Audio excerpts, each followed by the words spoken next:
Hi guys, it's Jen. Gonna do my book report for the Waking the Tiger book by Peter Levine. And I actually listened to it on Audible, and I'm listening to it again. And it was really dense and a lot of information, and I would say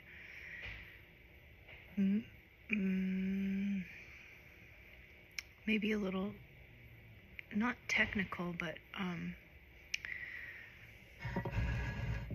kind of hard to listen to, maybe because the narrator was a little bit hard for me, my ears.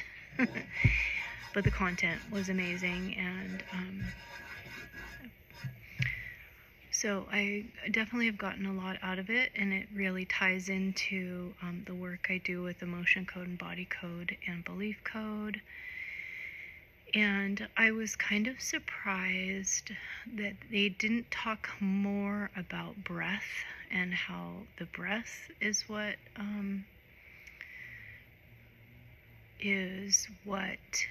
really sets trauma. Not breathing is what really sets trauma in.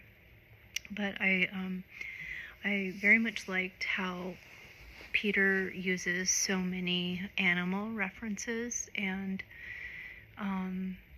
talks about human as animal and how there are differences between how we process trauma, and that animals actually process it quite a bit easier. And I think it's because their system is so instinctive, and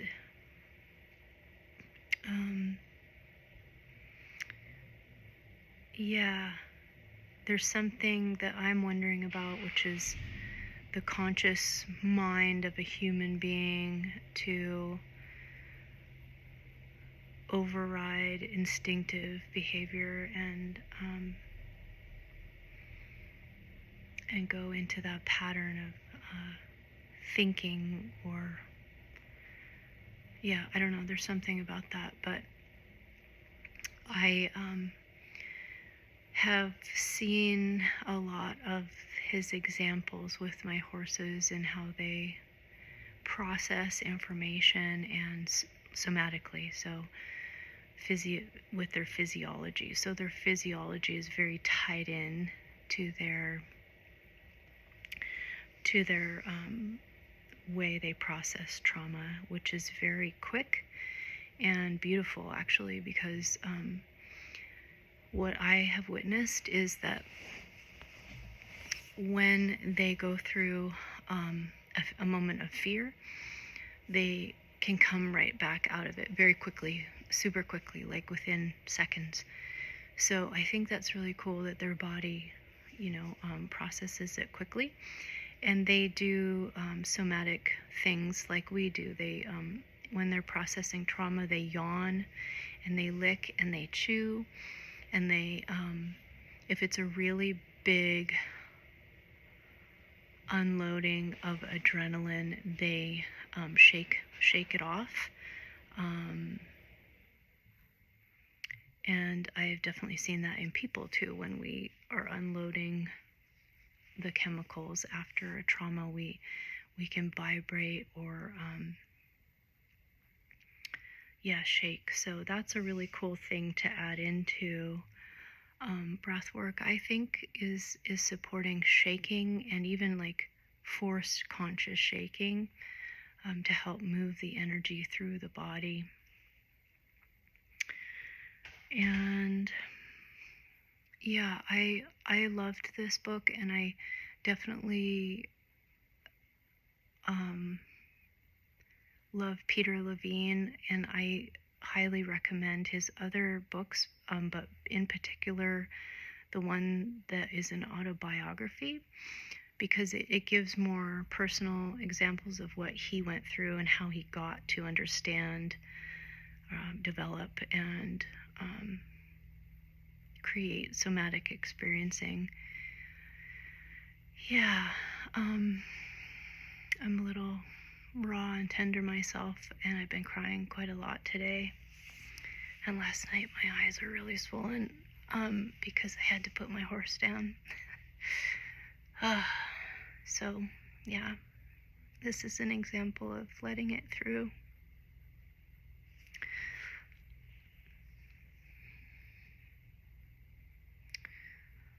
But really cool example too is that how animals deal with trauma. Like, for us humans, like, death is such a big deal. We think it's real and it's true and that somebody is gone, but animals just think it's so natural. I just, like, when we were putting Jet down, my other horses were just like eating grass and walking around and scratching on trees, and I don't know if they might feel grief and longing. They just let go so easy.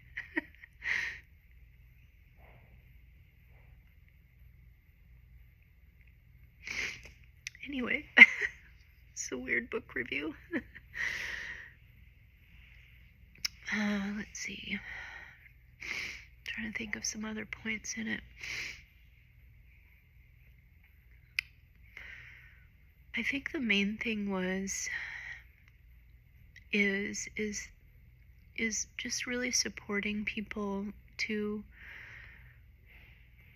process through the trauma all the way to the end of it, and not just really listening to the body and not being authentic with it, and supportive, and I think his work is life altering, because my understanding is that physiology, the body, the subconscious is actually, I consider the subconscious to be the body, the archive, all of the information that we store in the body. It's like a supercomputer, and it doesn't carry judgment. It's more like it just stores the information. So I think what we add to it with breathwork is really profound. Breathing into the spaces in the body that haven't fully processed a trauma, because we store the trauma if we don't process the trauma. And the body is so wise, so it holds that until we learn the lesson through experiencing it. And really, that's what we're here to do, is experience life, all the layers of life. And I want to think more about, I'm just thinking about Peter Levine, and yeah, what a gift he is. And just that, if you can watch some videos on YouTube, I watched quite a few, and one of the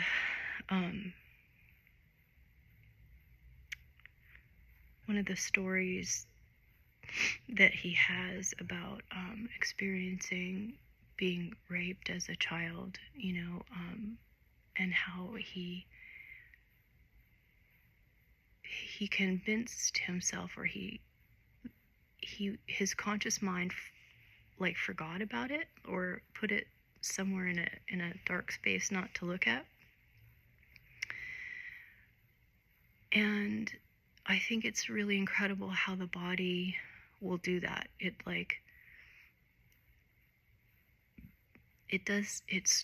can store things away from the memories, so we don't have to experience it all the time. So I thought that was really interesting, and it came forward when he was ready to deal with it. So I always think, what a gift that we have this wise system and this incredible archive, that when we're ready, when the time is right to grieve or process or be angry or remember a memory, the subconscious will let the conscious mind know. And in that way, I feel like the higher self can, it puts all the pieces of you together. So all the pieces, that's where we heal, right? Is when the pieces come to the center. Anyway, I love this book, and I'm going to use it a lot in my work. I feel like the body, mind, spirit idea that they're separate. I don't feel like they're separate. I feel like they're together, and I feel like learning to listen through the felt sense, which Peter Levine developed, is like one of the best tools we can have. Anyway, I just wanted to keep it real, and I don't want to go over too much, but highly recommend this book, and hope it's okay that I added my own experience of the day. Okay, thanks.